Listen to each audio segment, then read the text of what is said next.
প্রিয় মুক্তিকামী ছাত্র জনতা, আমরা দেখতে পাচ্ছি যে আমাদের এই অভ্যুত্থান এবং বিপ্লবের পরেই দেশে অরাজকতা নাশকতা করছে ফ্যাসিস্ট এবং তাদের দোসররা।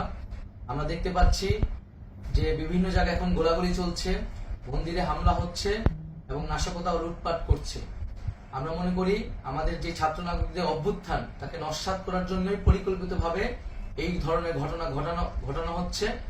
আমরা মুক্তিকামী ছাত্র জনতাকে সজাগ এবং সতর্ক থাকতে আহ্বান জানাচ্ছি এবং আমাদের যে অন্তর্বর্তীকালীন সরকার, আমরা সেই সরকারের যে প্রস্তাবনা 24 ঘন্টার সময় নিয়েছিলাম, জরুরি পরিস্থিতি মোতাবেক আমরা এখনই তার একটি রূপরেখা ঘোষণা করছি।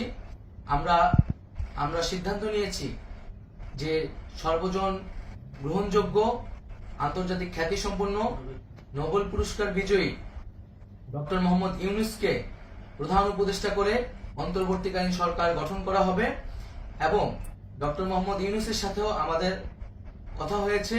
তিনি ছাত্র জনতার আহ্বানে বাংলাদেশকে রক্ষা করতে এই গুরু দায়িত্ব নিতে সম্মত হয়েছে।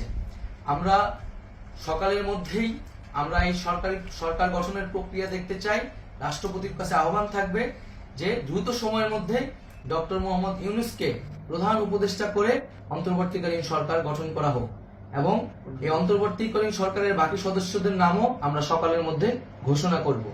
প্রিয় বন্ধুগণ, দেশে যে অরাজকতা চলছে, মানুষের জীবনের নিরাপত্তাহীনতা চলছে, সেজন্য আমরা রাষ্ট্রপতির কাছে আহ্বান জানাচ্ছি দেশে আইন শৃঙ্খলা পরিবেশ ফিরিয়ে আনার জন্য দ্রুত সময়ের মধ্যে কার্যকর ব্যবস্থা নিতে হবে এবং আইন শৃঙ্খলা বাহিনীকে সহযোগিতা করার জন্য মুক্তিকামী ছাত্র জনতাও রাজপথে থাকবে এবং অন্তর্বর্তীকালীন সরকার গঠন না হওয়া পর্যন্ত মুক্তিকামী ছাত্র জনতাকে রাজপথে থেকে তাদের যে অভ্যুত্থান, সেই অভ্যুত্থানকে রক্ষা করতে হবে। প্রিয় বন্ধুগণ, আমরা রক্ত দিয়েছি, শহীদ হয়েছি। আমাদের যে প্রতিশ্রুতি একটি নতুন বাংলাদেশ গঠন করার জন্য, সেটিকে আমাদের অবশ্যই বাস্তবায়ন করতে হবে এবং অবশ্যই ছাত্র জনতার প্রস্তাবিত সরকার বাদে কোনো ধরনের সরকার কিন্তু মেনে নেওয়া হবে না।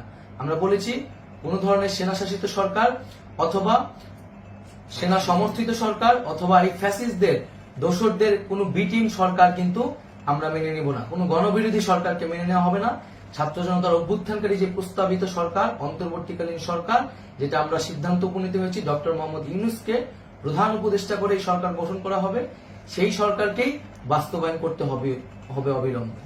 আগামীকাল সকাল থেকে সকলকে আহ্বান জানাচ্ছি রাজপথে থাকার জন্য এবং আমাদের যে সাম্প্রদায়িক সম্প্রীতি এবং রাষ্ট্রীয় সম্পদ রক্ষা কমিটির ঘোষণা হয়েছে বৈষম্যবিরোধী ছাত্র আন্দোলনের নেতৃত্বে, সকল পাড়ায় পাড়ায় এলাকায় এলাকায় সেই কমিটি পাহারায় থাকবে। আমাদের সংখ্যালঘু কমিউনিটিকে আমাদের রক্ষা করতে হবে, রাষ্ট্রীয় সম্পদ এবং এই দেশকে রক্ষা করতে হবে আমাদের।